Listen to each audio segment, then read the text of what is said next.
Project Sentinel, Episode 37. The Hardened Vault. 1. Environmental Chaos. Inside the engineering sanctum of Ship 1, the silence of the vacuum was suddenly replaced by a violent, shrieking hiss. Zahn checked his suit's external sensors as his HUD turned a frantic amber. "Captain, we've got a massive atmospheric dump," Zahn shouted over the roar of rushing gas. "It's not a leak. It's intentional. The ship is venting a high-pressure nitrogen-methane mix into the hab decks." "Is it a trap?" Cray asked from the bridge, watching the internal cameras of the wreck blur with swirling white mist. "I don't know," Payne replied, bracing himself against a bulkhead as the rising pressure buffeted his tactical suit. "But the temperature is spiking. It's trying to replicate a planetary environment. Lewis, we need to move. If the pressure hits full atmosphere before we find a stable section, the structural integrity of these damaged corridors is going to fail." The sanctum filled with fog, thick swirling methane frost that caught their helmet lights and scattered them into a million tiny prisms. The bone-white walls glistened with sudden condensation, the golden filaments pulsing faster, as if the ship were exhaling for the first time in millennia. 2. The Dead Zone. Following the glowing white filaments, Sergeant Lewis and his fire team of Marines pushed deeper into the thickening fog. The filaments traced erratic paths along the curved walls and ceiling like veins of frozen lightning, pulsing with a faint, inner luminescence that cast ghostly reflections across their armored visors. Each step of their mag boots produced a hollow clack hiss, the metallic click of magnetic adhesion followed by the sharp release of pressurized seals, as they adhered to the bone-white floor. The material beneath their feet felt unnaturally smooth, almost organic, like the interior of some colossal, fossilized creature, rather than the hull of an ancient starship. The air recyclers in their suits hummed steadily, filtering out the pervasive methane that saturated the derelict vessel. External temperature readings flickered on Lewis's HUD, minus 112 Celsius. The fog wasn't water vapor. It was a dense, cryogenic methane haze that clung to every surface, reducing visibility to less than 15 meters. Infrared overlays painted the world in shifting shades of blue and black, but even those struggled against the uniform chill. "Captain, we've found a structural anomaly," Lewis reported, his voice calm but edged with the professional caution drilled into every Marine of the Sol Federation Defense Force.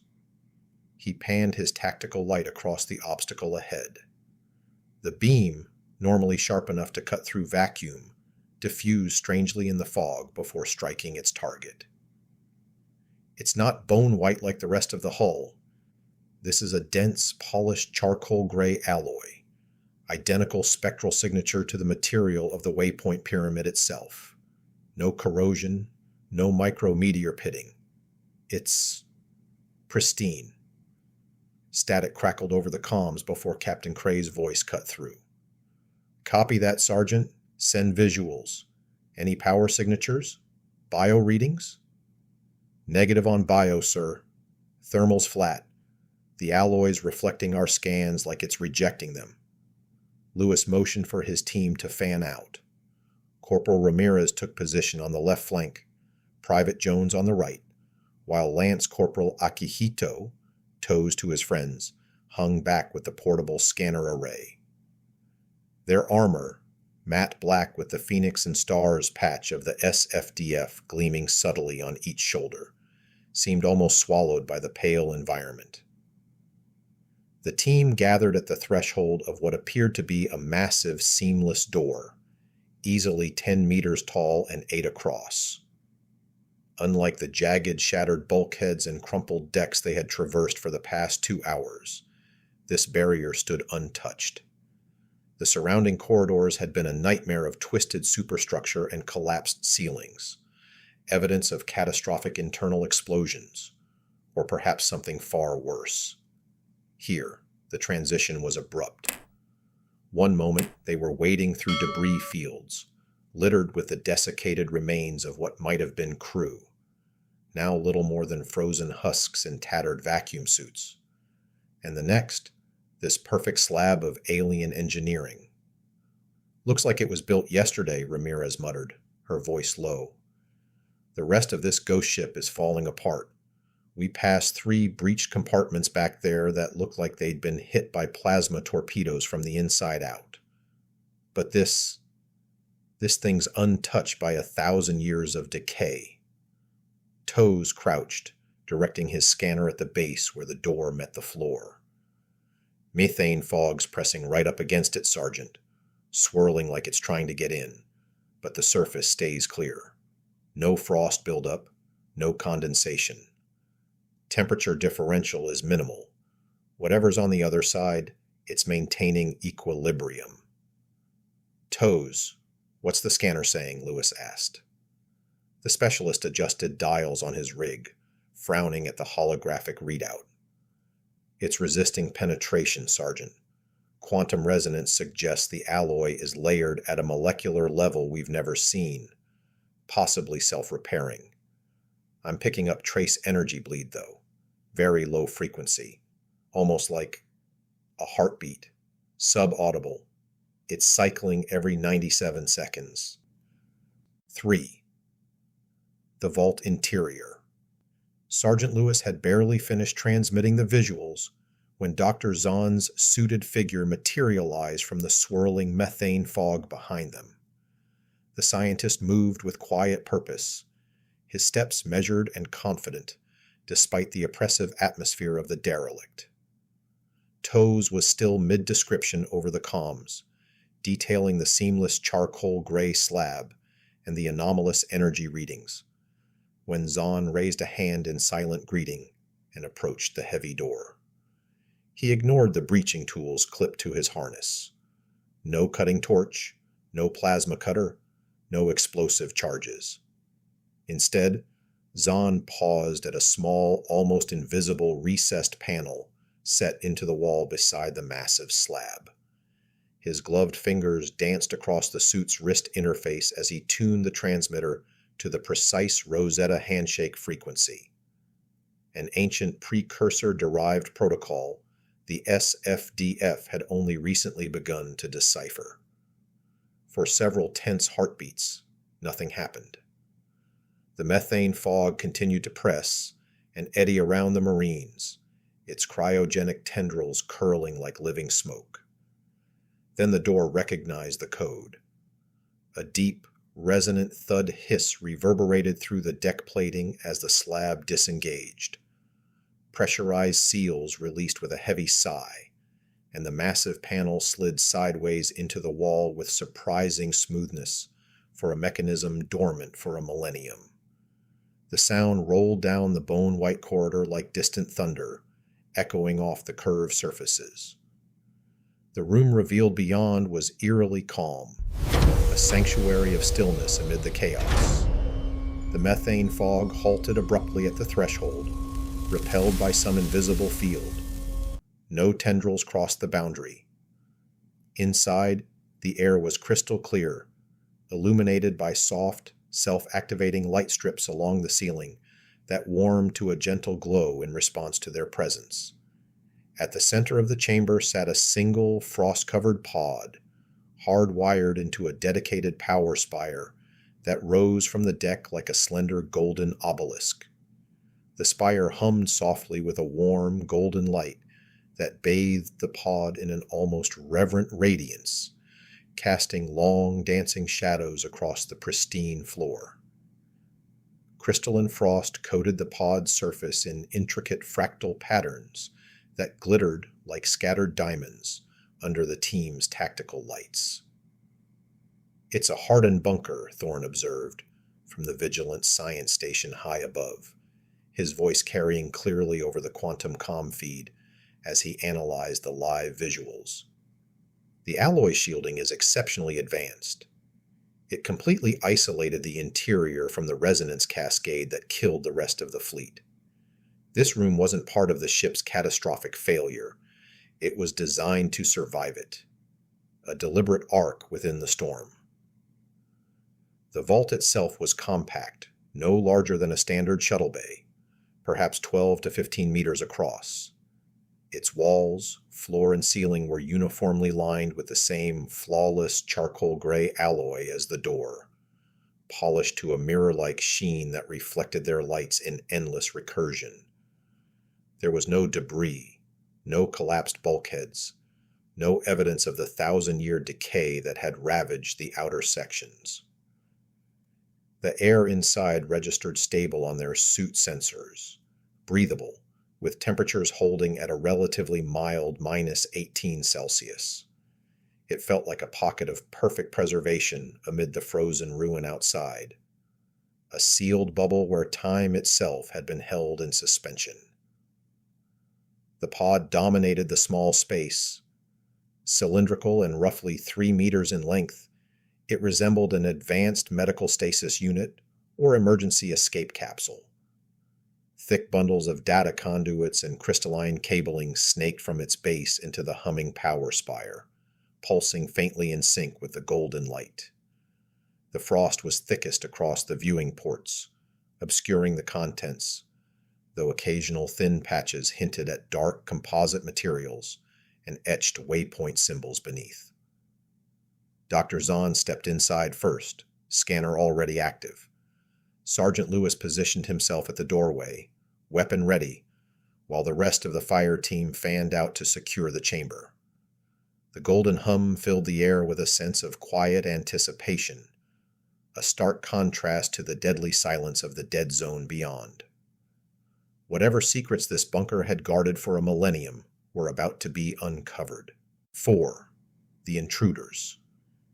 As the team fully entered the vault, the atmosphere shifted palpably. The golden filaments that traced the walls and ceiling, previously dormant and subtle, didn't just glow. They began to vibrate with a high-pitched, almost musical tone that resonated through the charcoal gray alloy. The sound was ethereal, like crystal chimes struck by an unseen hand, rising and falling in complex harmonies that bypassed the ears and vibrated directly against the bones. It filled the small chamber with an otherworldly symphony, both beautiful and deeply unsettling. "Captain," Payne said, stepping cautiously toward the crystalline pod at the center. His voice carried a mix of scientific fascination and professional caution. "The internal sensors are waking up. It's scanning us. I'm reading multiple active beams, spectrographic, genetic, neural mapping. It's trying to verify our biometrics against some ancient database." Sergeant Lewis tightened his grip on his rifle, positioning himself between the pod and the open vault door. The rest of the fire team spread out instinctively, their mag boots ringing softly on the pristine deck. The golden light from the power spire intensified, pulsing in time with the filament's song. On Lewis's HUD, warning icons flickered to life as unknown energy signatures spiked. Suddenly, the vigilant orbiting high above shuddered violently. Alarms blared across the quantum comm link. "Proximity alert," Miller shouted from the bridge, his voice tight with urgency. "The cocoon, the outer hull structure, is reacting to the vault opening. It's sending a massive resonance surge directly into the ship's spine, structural integrity fluctuating across multiple decks." Back in the vault, Zahn's eyes widened behind his visor as he cross-referenced the incoming data stream. "It's trying to reach inside," he realized aloud, his tone laced with dawning horror. "The Waypoint intelligence just realized someone is attempting to wake the occupant. This isn't a simple security protocol. It's defensive, almost possessive." The vault door remained open, but the golden filaments along the walls and ceiling twitched violently now, extending thin tendrils of light toward the breach, like living wires seeking connection. They lashed and coiled, their musical tones shifting from harmonious to discordant, a rising screech that set teeth on edge. The methane fog outside the threshold seemed to recoil momentarily before pressing forward again with renewed aggression. At the center of it all, the pod's thick frost began to crack. Tiny fissures spiderwebbed across its surface with audible pops and cracks, releasing small plumes of sublimating vapor that glittered in the golden light. Beneath the fracturing ice, dark composite panels glowed faintly as internal systems powered up. The power spire's hum deepened into a resonant thrum that vibrated through the deck plating, syncing with the filament's frantic dance.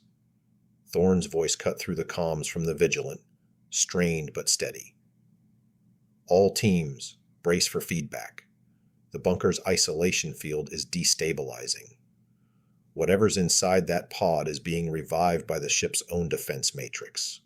We're seeing energy spikes that match the original resonance cascade, only this time it's targeted. Payne remained close to the pod, his scanner held steady despite the chaos. Biometric match at 43% and climbing. Human adjacent, but there are anomalies. If we don't complete the handshake soon, the system might interpret us as a threat. Lewis barked orders over the local channel. Ramirez, secure that doorway. Joan, eyes on the filaments. Do not let them breach the threshold. Toes, jam whatever signal you can. Zahn, talk to me. What's our play here? The small vault, once a serene pocket of preservation, now crackled with awakening power. The musical tones grew louder, the frost continued to shatter, and the ancient ship seemed to hold its breath. Something, or someone, had slept here for 1,000 years. Now, with living intruders in its sanctum, the dead zone was stirring to life, and the price of awakening it might prove far higher than any of them had anticipated. 5. The voice in the vault. Payne reached the pod and wiped a thick layer of crystalline frost from the viewing pane. He froze, his helmet light reflecting off the dark surface beneath the ice. Through the clear surface, a face was visible, slender with plum-colored skin. The eyes were closed, but the brow was furrowed in a mask of ancient distress. "Captain, we have a biological signature," Payne whispered. "There's a heartbeat." The comms line suddenly spiked with a localized transmission. Lieutenant Cho leaned into her console on the bridge. "I'm isolating a signal, Captain. It's not coming from the network. It's coming from inside that chamber. I'm cross-referencing it now against the crystalline plates we recovered from the Ethel.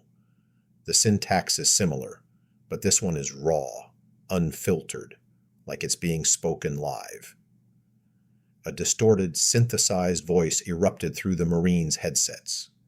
It was a jagged mathematical sound, trembling with a frantic, unmistakable cadence of fear.